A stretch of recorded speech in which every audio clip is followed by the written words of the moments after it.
literally everywhere around us all the time, taking in as much data as possible, even if for those watching the World Cup, even the soccer balls are having chips and sensors that then are looked at by AI, and AI is even helping them determine that little sliver of a hand that has gone beyond the the boundary of what's offside. It's just nuts.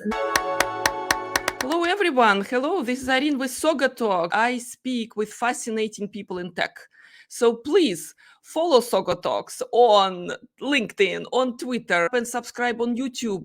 We want your comments. We want your opinions. Those fascinating people who I speak, they share their views, their opinions on a wide range of topics, from AI and automation to FinOps and cloud cost management, which comes kind of hand in hand with what we're gonna discuss today. Because I'm extremely privileged today. My guest is Cortnie Abercrombie. Cortnie, how are you? I'm good. How are you? I'm doing exceptionally well, because this is such a pleasure, to get to know and kind of reconnect with incredible influencers and tech and business leaders out there. Because you and I, we found out we worked at IBM at some point, and now we're into something else. All right. So I'm absolutely impressed with your background and with your energy and effort dedicated to finding AI truth. So we're gonna talk some of the aspects about it, because your latest book, the title of the book, What You Don't Know. Here we go. That's what it is. What it is. I familiarized myself. All right. And we don't know a lot. Okay. That's why we need to talk to knowledgeable people like yourself, Cortnie. This is like long introduction. Let's dive into this. What don't we know? Everything. No, I'm just kidding. And the older you get, the more you realize you don't know anything. At least I do, anyway. True. No. There's so much, though. There's just so much that AI is involved in these days. And so, like, I devote a whole chapter just to letting people know, like, it's everywhere. It's in your watches. It's in your computer, definitely. It's in your vacuum cleaner. Some people, it's in their refrigerators even. So, I mean, short of putting a little chip in your dog, which most of us have of that as well, there's still nothing that can make them stop barking when we get on a Zoom call, right? But I mean, seriously, it is literally everywhere around us all the time, taking in as much data as possible, even if for those watching the World Cup, even the soccer balls are having chips and sensors that then are looked at by AI, and AI is even helping them determine that little sliver of a hand that has gone beyond the the boundary of what's offside. It's just nuts. And sometimes at least there's transparency in the World Cup about that, because we immediately see, that the ref goes off the field and he looks at it, and you can see him looking at it because they're showing it on camera.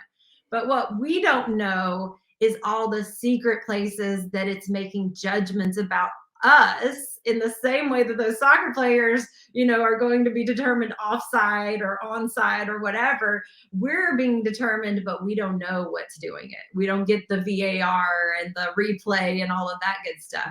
And that's why I wrote the book, is so I can show people some of the places, like hiring, like our kids and teens, being on social media all day. Why does that happen? Because we're using a lot of AI recommendation engines, and and the politics. So every major aspect of our lives, I've tried to go through and outline how AI is involved there, and what we can do about it when we feel adversely impacted by that.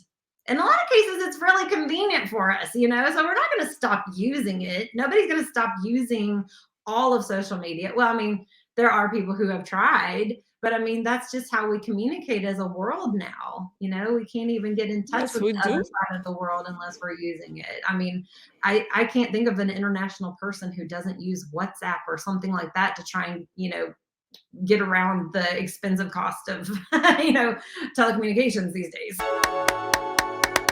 So let's try to understand a little bit of this, because I know you're an active member of AI community. You are a successful keynote speaker, so people trust your opinions. Let's start with the data, okay? Because data is mounting around us. You mentioned fabulous applications we also love for their convenience.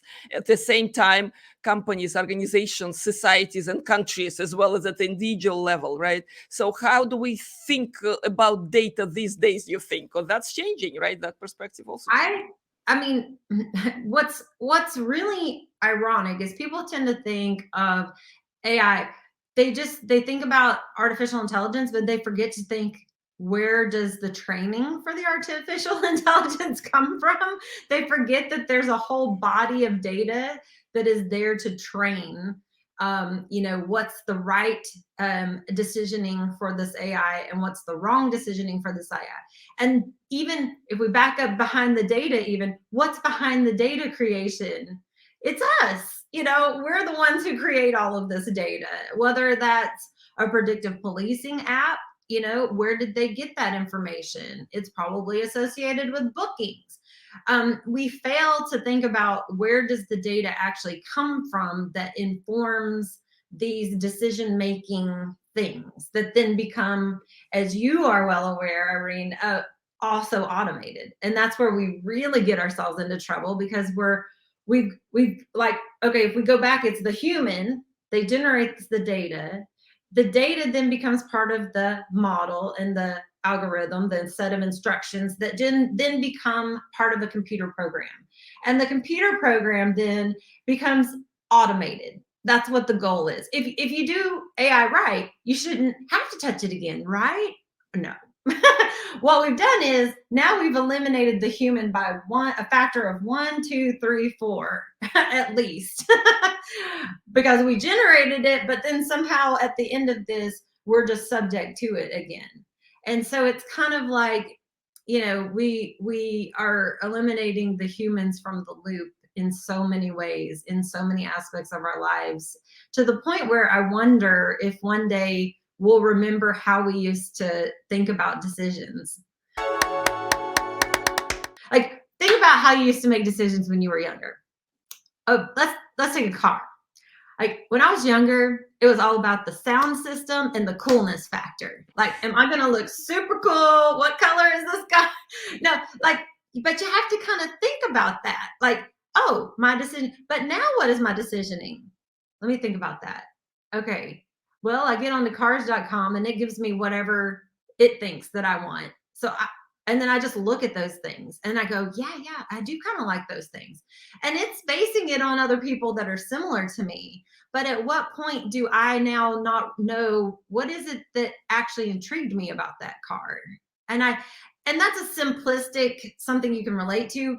Where we get ourselves into trouble is the deep thinking that we do, and letting these applications and things that make our lives convenient kind of take over some of those abilities of us to make those decisions actively, as opposed to just going, yeah, I kind of like that. That's kind of interesting. Instead of actively, that's passive decision making because it's being presented to us, right? But we need to keep our brains engaged and keep ourselves making these decisions. I gotta worry about that for the future,